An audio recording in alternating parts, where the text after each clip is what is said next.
It began with a single envelope, unmarked, cream-colored, and sealed with red wax still warm to the touch. It appeared out of nowhere on a cold January morning, resting silently on the polished desk of the White House Chief of Staff. No courier. No security breach. No exclamation. Just a foreign seal stamped in gold. Burkina Faso. Inside that envelope were a few handwritten pages that would soon throw Washington into chaos, tear open decades of buried secrets, and force the most powerful nation on earth to confront a truth it had long refused to face. At 7:43 a.m., the first alarm was raised. Within an hour, CIA analysts, NSA operatives, and Secret Service officials had converged on the West Wing, circling the mysterious letter like sharks around blood. No one knew how it had arrived. No one dared guess what it contained. When the first cryptographer broke the seal, the room fell silent. The handwriting wasn't random, it was deliberate, graceful, and old. Older than colonial archives. Older than the CIA itself. The text was written using a code system that combined ancient Sahelian symbols with Arabic calligraphy, something no Western database could fully decode.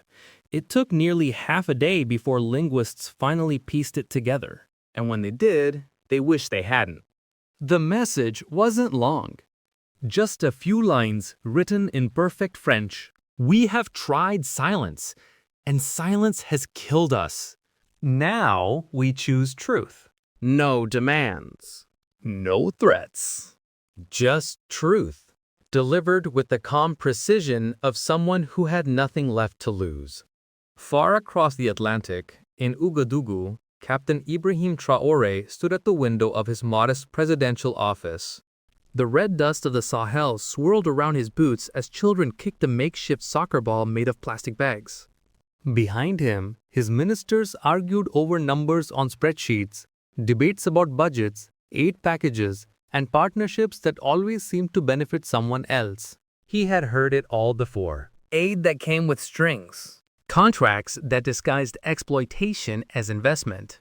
Promises of development written in languages that hid debt and dependency. As he stared at the children, Traoré remembered his grandfather's words, spoken decades ago under the shade of an old baobab tree. A lion does not lose sleep over the opinions of sheep, but a leader must lose sleep over the pain of his people.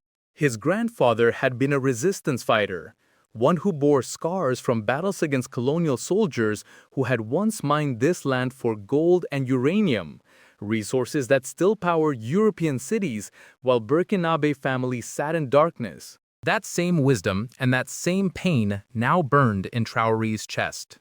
That letter on the White House desk? It came from him.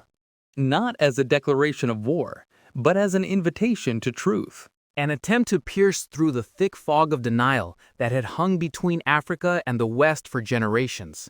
At first, Washington brushed it off. Another publicity stunt from a small African leader, the chief of staff had said. But 3 days later, everything changed. A quiet knock at the Oval Office. An aging African ambassador entered, his hands shaking slightly as he placed an old photograph on the president's desk. Mr. President, he said softly, your father understood something about Africa, something he never told you. The photo showed Fred Trump standing beside an African president in 1982, outside what appeared to be a mining facility. Same smile, same suit. But this was not New York real estate. This was Africa. In the background were workers with empty eyes, trucks filled with gold, and the unspoken story of how power, profit, and pain often travel together. The ambassador then slid a second envelope across the desk. Captain Traoré asks for 1 hour of your time. No press, no aides, no recordings. Just truth between men who inherited the consequences of their fathers. The president didn't answer. He didn't have to. The photo haunted him long into the night. By dawn, the decision was made. A private encrypted call was arranged, routed through Swiss servers, invisible even to American intelligence. When the screen flickered on, the president found himself staring at a man who looked nothing like the caricature his briefings had painted. No lavish office, no gold-framed portraits, just bare walls, a wooden desk, and a soldier's calm. "Mr. President," Traoré began, his voice low but steady. "My grandfather taught me that truth, when spoken without fear, is heavier than armies. So I will speak 3 truths your government has buried." He lifted the first document into view, an old CIA memo from the 1980s. It described covert payments made to destabilize a Burkina Faso administration that refused to privatize its water supply. The second document was a satellite map. It showed American military contractors operating on Burkina Faso's borders under the pretext of counterterrorism. Yet their movements always seemed to lead toward mining regions, not terrorist camps. "These men wear your flag," Traoré said calmly, "while teaching others to burn our villages." The third truth was a financial ledger, one that traced billions of dollars in gold and rare minerals laundered through offshore accounts into Western corporations. The same corporations listed on Wall Street. "Your economy," Traoré said quietly, "stands on soil mixed with our blood, and I can no longer call that partnership." The president said nothing. He didn't need to. The weight of the evidence spoke for itself. But then, Traoré did something unexpected. He reached for an old photograph, a man in a white lab coat surrounded by smiling African children. This man, Traoré said, was Dr. Amadou Sankura. He discovered a treatment for a cancer killing thousands of women across West Africa. The formula came from the bark of a baobab tree, something born from our soil, our pain, our genius. A pharmaceutical executive had visited the clinic, praised the doctor's brilliance, and left with stolen research photos. Months later, that same formula appeared in a Western patent. The doctor died 3 years later from the very disease he had cured because he couldn't afford the drug built from his own stolen discovery. Traoré's voice broke slightly. He didn't have to raise it. The truth itself screamed loud enough. "Mr. President," he said finally, "you were not alive when this theft began, but you are alive now. The question is, what will you do with the truth you've inherited?" The room was silent. And for the first time, the President of the United States looked like a man realizing his own country's shadow. Then Traoré leaned forward. "But I did not call you just to recount pain. I called to offer partnership, not pity." He revealed a set of geological maps, markings across Burkina Faso, Niger, and Mali. They showed enormous reserves of rare earth minerals, the metals that power smartphones, electric cars, and missile guidance systems. "China holds 90% of the world's supply," Traoré said. "But Africa holds what comes next." Then came the offer.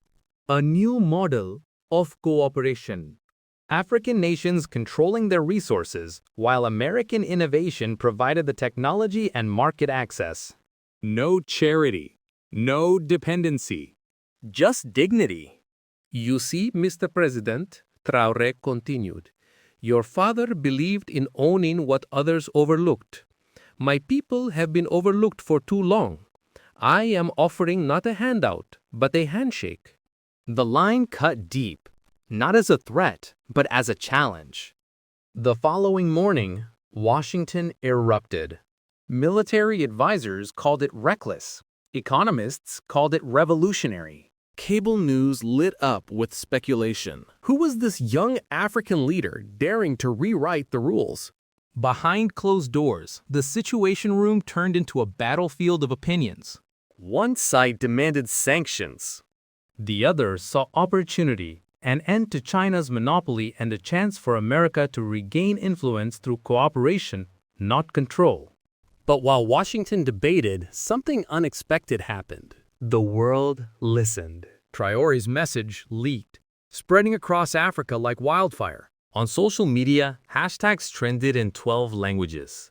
In villages and cities alike, young Africans filmed themselves holding up their phones, saying, "We are not poor. We are stolen from." From Lagos to Nairobi, from Dakar to Johannesburg, people felt something awaken. For the first time in generations, Africa wasn't asking. It was telling. And for the first time, America wasn't dictating. It was listening. But power never gives up quietly. The next morning, a blood-red envelope arrived at Traoré's home, sealed not with wax, but with a single crimson fingerprint. Inside, one sentence in French. Revolutionaries who speak too loudly tend to choke on their words. Assassination threats. Pressure from foreign allies. Warnings from his own ministers to cancel his national address. But Ibrahim Traoré refused to back down. He walked the streets of Ouagadougou that afternoon, unguarded, unarmed, surrounded by his people. He watched the same children play soccer in the dust, laughing with a joy that no empire could. Their hope became his armor. That evening, he stood before the nation. No bulletproof glass, no teleprompter, wearing the simple cotton shirt his grandfather had been buried in. They sent letters written in fear, he said, because we spoke words written in truth. But dignity threatened will always fight harder than power protected. He paused, looked into the camera, and said what would become one of the most replayed lines in modern African history. A man standing costs him nothing, until he refuses to kneel. Then he costs them everything. Across the continent, people stood, not in anger, in pride. The next day, the world witnessed something even more unimaginable. A live broadcast from the White House. No flags, no press corps, no advisors. Just the president, standing alone, humbled. "I've seen documents I was never meant to see," he began. "I've heard stories that should have reached us long ago. And I've learned that greatness isn't about what we take. It's about what we have the courage to correct." Then came the announcement. A new policy framework recognizing African control over its own resources. America for the first time as a partner, not a patron. The speech lasted 7 minutes. The world would talk about it for decades. That same day, back in Ouagadougou, the people flooded the streets. Mothers crying, fathers lifting their children onto their shoulders, songs echoing through the night. No shots fired, no armies marched, just a nation, standing, and at the center of it all, Captain Ibrahim Traoré, wearing his grandfather's shirt, raised one hand to the sky, not in victory. In remembrance, a promise kept, a prophecy fulfilled. The photo went viral, his silhouette against the sunset, surrounded by a sea of people who had finally realized what true independence felt like. In that moment, Africa wasn't defined by borders or treaties. It was defined by its courage. Traoré's revolution didn't need guns. It needed truth. It didn't conquer land. It reclaimed dignity. And as the dust settled over the capital, an old proverb echoed in the wind. Empires fall not when the oppressed fight back, but when they remember who they are. Today, that story lives on, not in textbooks, but in the hearts of millions who watched one man refuse to kneel. And now I'll ask you, if speaking truth cost you everything, would you still do it? Tell me in the comments below. And don't forget to subscribe to Traoré vs. America, where we bring stories of courage, resistance, and redemption to light. Because sometimes one voice can change how the world listens.